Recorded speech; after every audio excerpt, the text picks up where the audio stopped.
Okay, we're back here at the back of the Snowcat. We got the diff here, and it's a brake steer setup. So we have our steering cylinders, and those brake lines run all the way up to the front, and we got them as straight as possible. Another trick that I learned, and it works great if you buy your brake lines in a big long coil, trying to get them out straight is a little tough sometimes. So actually clamp it in a vise, and then you take a come along and you pull it. Get a good tension on it to the point of the coating on there just about starts to crack.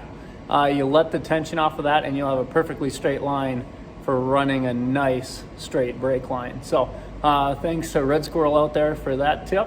And trying to do a little more videos versus just a time lapse. Thanks to Sean Filner out there for that tip too, that everybody loves the vids. So we're gonna keep working on these. So give me a thumbs up if you like this. So we're working on the foot brake now. So we took and honed this brake cylinder out, resealed it, put a new cup in it. So that should be good to go versus buying a new one.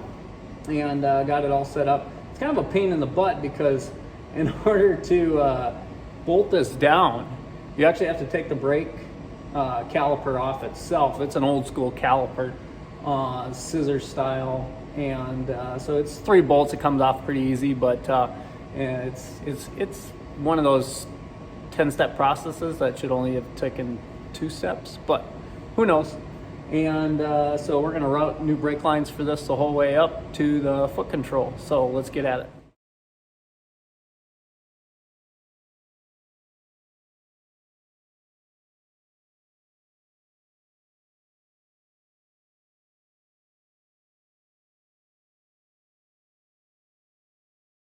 Trick always with 90s is measuring them out. So it's just one of these things that the more practice you have at doing it, the better off you're going to get at it.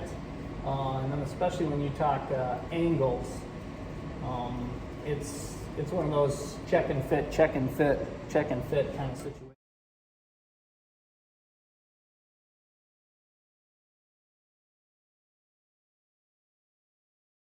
And that's the trick with bending. You can't go past this at all. I'd like to be a little tighter than that, but it just ain't gonna happen. So not gonna do a full 90. I'm gonna do about a 75.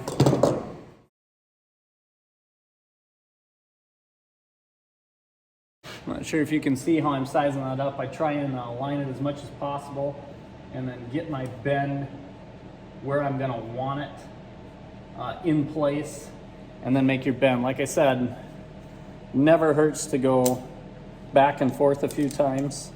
Can do one trick in order to get just a little bit tighter bend, is start your bend and then move it so it's a little tighter, and then bringing it back. It's not going to be as tight as I want it because of the fact that it's not this,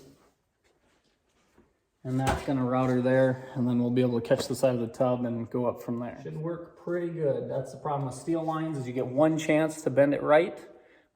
Just be sure you get it right the first time. As well, on the original Bombardier SV 250s, 252s, 300, all the way through the whole SV line, they had the dash here. But in staying with the open floor design plan that we're going with, especially putting the brake steer back on here, it leaves, for the minimalist point of view, where are we going to put a parking brake lock? So we got to make sure we get that installed. So what we're going to do, and this is kind of a neat, it's an easy concept. You push the foot brake, hold it down, lock the lever down, and it holds brake pressure and doesn't release it. So it's a simple yet effective design that will never lock up on you. Never get park locked, none of that. So simple is sometimes the best, and this is a neat concept. It's a Miko or Myco. Neat thing is, it's made in Mankato, Minnesota. So, in order to keep with that, it's pretty simple. Brake pressure goes in and through when the lever's up.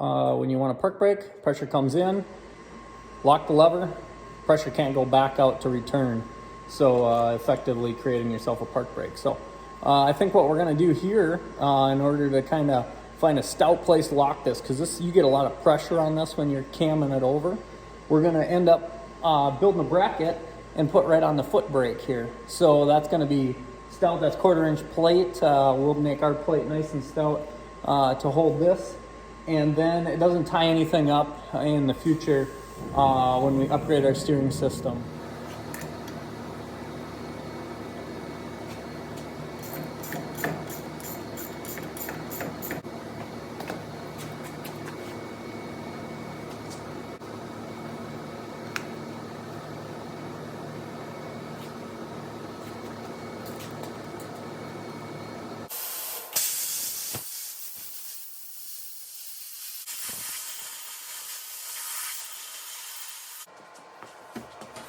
One trick I like to do when cutting circles, use a big thick washer, and then that gives you something to trace around. And usually when you trace something out, it makes it a lot easier for torching.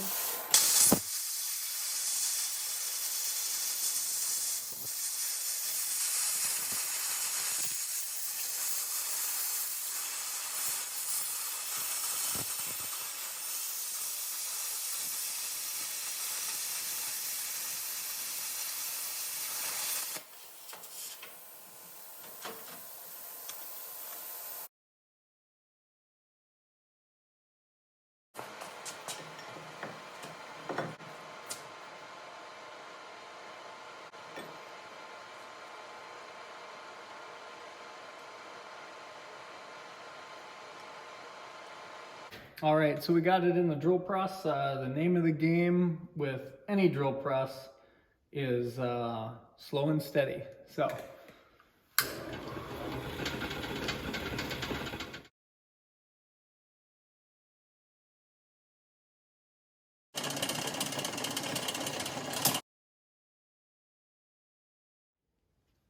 The plate isn't straight. It's actually at an angle. So that's gonna give us a goofy angle when we go. So the master cylinder itself is beveled. So it actually peaks like this right here. So as I bolt that down, it's gonna be at an angle. So one thing I could do is we could put it on the front side. That'll smooth that up, not let you see that ledge or that gap there. So I think we're gonna move that to this size. We're gonna have to do, it looks like I'm gonna have to notch it out for the brake stop here.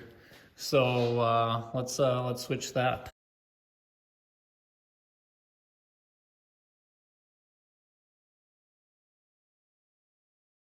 The thing about working with 1/4 inch is obviously we can take a little chunk of material out and it's not going to affect the strength that much. So that's kind of handy. Let's test fit this in here, make sure our brake operates the way it should.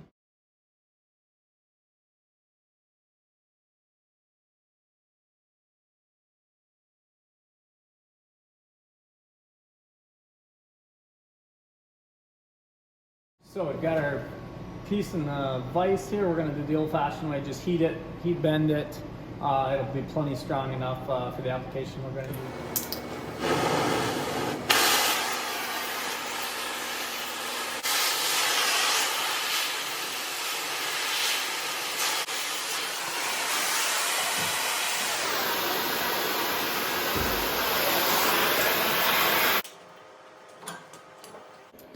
And just like that, we test fitted our piece. We got our nice 45-degree bend on it. It's going to give us real good strength.